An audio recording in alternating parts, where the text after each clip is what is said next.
flowers of France in the spring. Your growth is a beautiful thing, but give us your fragrance and bloom. Yea, give us your lives in truth.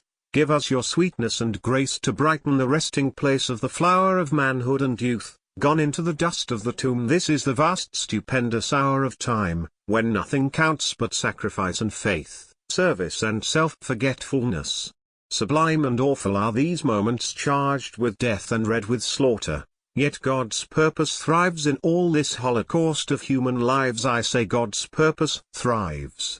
Just in the measure that men have flung away their lust for gain, stopped in their mad pursuit of worldly pleasure, and boldly faced unprecedented pain and dangers, without thinking of the cost, so thrives God's purpose in the holocaust. Death is a little thing, all men must die, but when ideals die, God grieves in heaven. Therefore I think it was the reason why this Armageddon to the world was given. The soul of man, forgetful of its birth, was losing sight of everything but earth. Up from these many million graves shall spring a shining harvest for the coming race. An army of invisibles shall bring a glorified lost faith back to its place, and men shall know there is a higher goal than earthly triumphs for the human soul. They are not dead, they are not dead, I say, these men whose mortal forms are in the sod. A grand advance guard marching on its way, their souls move upwards to salute their God, while to their comrades who are in the strife they cry, fight on. Death is the dawn of life. We had forgotten all the depth and beauty and lofty purport of that old true word, replaced by pleasure, that old good word duty. Now by its meaning is the whole world stirred. These men died for it.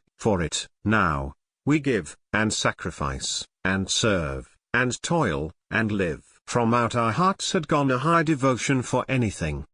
It took a mighty wrath against great evil to wake strong emotion, and put us back upon the righteous path. It took a mingled stream of tears and blood to cut the channel through to brotherhood. That word meant nothing on our lips. In peace we had despoiled it by our castes and classes. But when this savage carnage finds surcease, a new ideal will unite the masses, and there shall be true brotherhood with man's Christly spirit stirring earth again. For this our men have suffered, fought, and died, and we who can but dimly see the end are guarded by their spirits glorified, who help us on our way. While they ascend they are not dead, they are not dead, I say, these men whose graves we decorate today. America and France walk hand in hand, as one, their hearts beat through the coming years. One is the aim and purpose of each land, baptized with holy water of their tears. Today they worship with one faith, and no griefs. First communion in God's house of woe. Great liberty, the goddess at our gates, and great Jeanne d'Arc, are fused into one soul. A host of angels on that soul awaits to lead it up to triumph at the goal. Along the path of victory they tread, moves the majestic court of our dead flowers of France in the spring.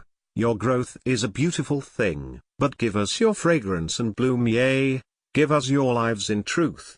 Give us your sweetness and grace to brighten the resting place of the flower of manhood and youth, gone into the dust of the tomb.